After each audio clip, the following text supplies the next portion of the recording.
સમાચાર સુરેન્દ્રનગરના પાટડીથી, જ્યાં અંતિમ વિધિમાં પણ લોકોને હાલાકી આવી રહી છે, કારણ કે અહીંયા હજુ પણ પાણી ભરાયેલા છે। પાટડીમાં વરસાદી પાણીમાંથી અંતિમ યાત્રા લઈ જવાનો વારો આવ્યો છે। વરસાદે વિરામ લીધો, એક સપ્તાહ થયું છતાં પણ અહીંયાથી પાણી નથી ઓસર્યા। આ સ્થિતિ અહીંયા પાટડીની છે, જ્યાં લોકો વરસાદી પાણીમાંથી, કાદવ કીચડમાંથી અંતિમ યાત્રા કાઢવી પડી છે।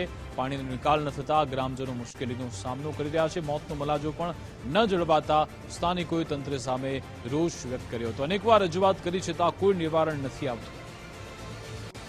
આજ અંગે જાણકારી આપશે સંવાદદાતા વિરેન ફોનલાઈન પર જોડાઈ ગયા છે। વિરેન, આ વરસાદે વિરામ લીધો છતાં પણ કેમ અહીંયા પાણી ભરાયેલા છે? સ્થાનિક તંત્ર શું કહી રહ્યું છે અને ગ્રામજનોએ પણ શું કહ્યું?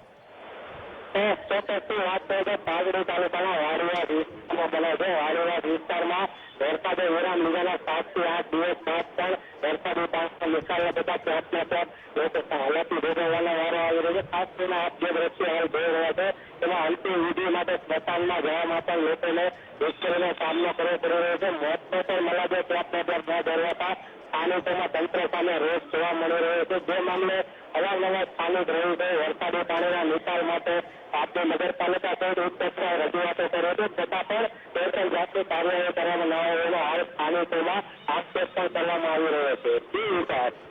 બિલકુલ, આભાર તમામ જાણકારી આપવા બદલ। તો પાટડીના આ દ્રશ્ય તમે જોઈ રહ્યા છો કે જ્યાં અંતિમ સફરમાં પણ આવી સ્થિતિ છે કે માણસ જીવતે જીવતો સમસ્યાનો સામનો કરે છે, પરંતુ મૃત્યુ બાદ પણ તંત્રના કારણે હેરાન થતો હોય છે।